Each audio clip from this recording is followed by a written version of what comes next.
Welcome back. Thank you for staying with us. Now, September, as you know, is Heritage Month, and it's more than just about our cultural, linguistic, and forms of arts and culture, right? In the South African context, migration is very much part of our heritage, yet it continues to be a contentious topic, and even more so in terms of its coverage in media. Studies show media portray migrants largely in a negative light. So how much does this skewed media coverage reflect societal views on migration, or alternatively influence how migrants are seen and treated? Let's discuss this then. I'm joined by migration specialist Teldah Mawarire. Teldah, good morning. Thank you for talking to me. So let's start there on the issue of coverage of migrants in South African media context. We have a large migrant community, largely from the rest of the African continent. And you've been making observations about the narrative and the stories that we tell as media. How important are they, and what pattern emerges from your observations? Thank you, Tula, and thanks for having me. So the coverage definitely of media is very important, although unfortunately in a local context we only see this coverage when it is the time of xenophobia or what others might term as Afrophobia. And yet this is only a small aspect of migration. So therefore, the sort of coverage that emerges every time is that we have the movement of African black people that is problematized in the media whenever it is highlighted by this Afrophobia, and often it's with events that come with the dehumanizing, displacing, beating, burning, stabbing, of other black Africans.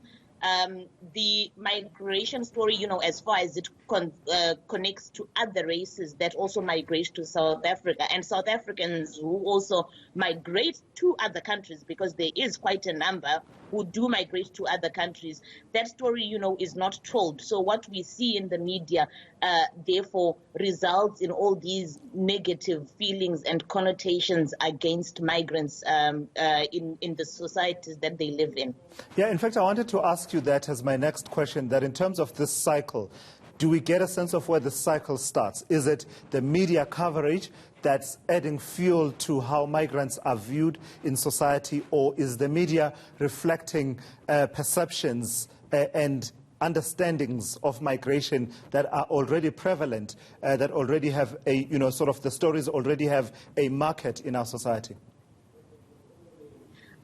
The media, would argue that what they are doing is just reflecting what is on the ground.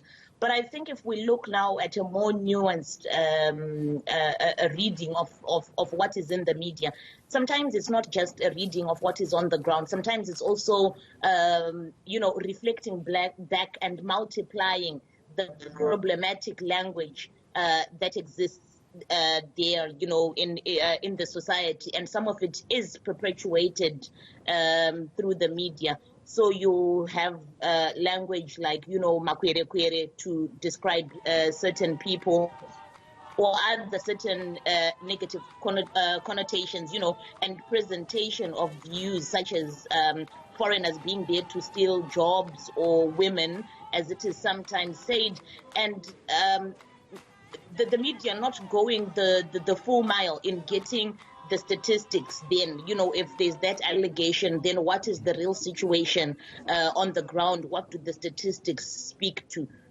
So yeah, it's that sort of problematic reporting, I think, which then tends then to further fuel those xenophobic outbursts when they happen. Just on the broader issue beyond the media coverage of migration, just on migration itself and how it fits in with our heritage as Southern and South Africa, I'm interested in the work that you have done, right? Looking back all the way to the 19th century in terms of, the migration that happened within Southern Africa, and also the various phases of the, the minerals boom, the gold rush, and, the other periods of economic, boom in Southern Africa.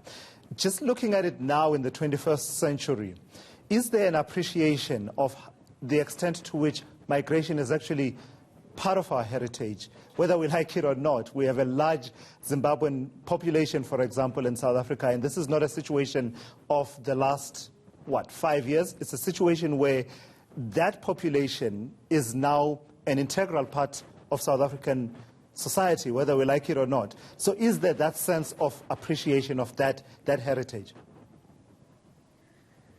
Thanks, Tula. I think that's a very pertinent question and an important way for us to look at migration. So I don't think that understanding, that historical understanding exists because, there's a tendency of wanting to understand migration only when it is in the news through the lens of xenophobia, which is understandable why the media would look at that newsy aspect, but it is not a new phenomena, and indeed it is part of the heritage of South Africa. People have been moving for years, even pre-colonial times. You have alluded to, the 18th century. We had what is called the Mfecane Wars that resulted in the movement of people from the Zulu kingdom going to settle into what is present-day Matabeleland in Zimbabwe, and not only that group, even now in the later after colonialism with the gold rush, there was a huge movement of mine workers in that time. And I think what is interesting that is not looked at by a lot of maybe people when we are looking at migration, including even yourselves as media, is to consider that when migration was happening in these post-colonial time, it was institutionalized. People were moving through labor associations. I think there's the labor association that is was later called the Witwatersrand Labor Association. WENLA, I think, is the acronym. WENLA had offices stationed in Zimbabwe, in Malawi, in present-day Eswatini, Mozambique, that were there for the recruitment of people to come and work on the mines in South Africa. So, this movement, it was for cheap labor. By 1970, we know that WENLA alone, and this is one association, at least it could have supplied up to 500,000 migrant mine laborers. Yeah. And, when we now look into what would have happened to those people, did they just go back? Some set up families as well. Yeah. There's so many layers then to the story of migration. Absolutely. And so much. Yeah.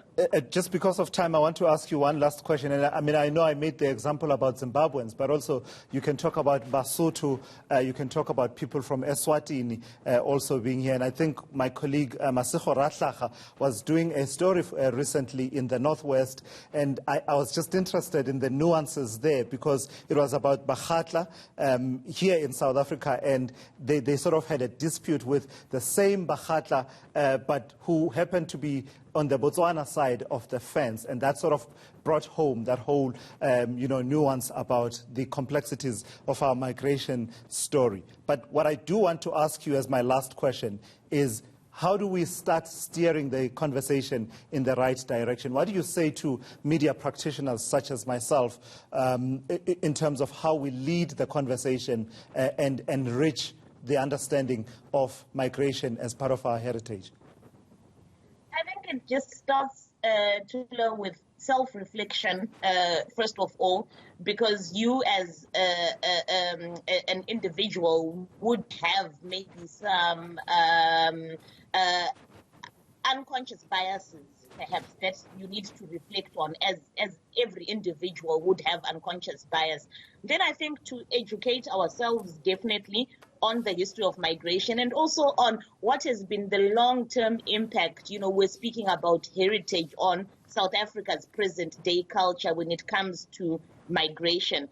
And then understanding, that there are different kinds of migrants, if you would like to call all of the migrants. There are people who are asylum seekers, people who are refugees, people who are fleeing from wars, just to try and find out a little more of what is happening beyond our own borders, I think would help us maybe also speak and report from a position of empathy and understanding. All right, thank you for that. That's Teldah Mawarire, the migration specialist, talking to me about a very important conversation about migration as part of our heritage. By the way, if you're thinking that this whole story only talks about migrants coming from other parts of the African continent and Southern Africa into South Africa, just pause for a moment.